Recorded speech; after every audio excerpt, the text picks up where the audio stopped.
Alam mo, the older I get, mas lalo ako nagiging proud sa sarili ko.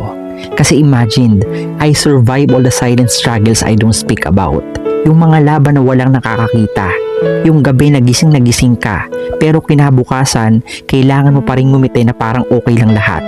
Yung bigat na hindi mo masabi kahit kanino, pero araw-araw mong pinapasan mag-isa.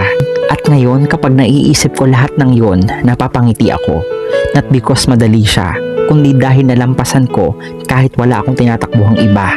Ako yung bumangon, ako yung lumaban, at ako yung nag-survive.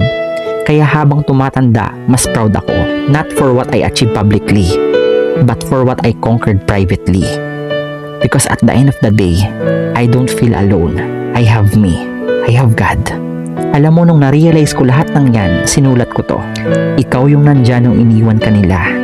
Ikaw yung lumaban kahit pagod ka na. Ikaw yung umiyak sa bawat tahimik na gabi. Tapos bumangon kinabukasan na parang walang nangyari. You carried the pain. You hid the mess. You learned to smile kahit papaano. You kept choosing yourself in small quiet ways. Maybe may mga araw na gusto mo na ring sumuko, pero hindi mo ginawa. Kaya proud ako sa'yo.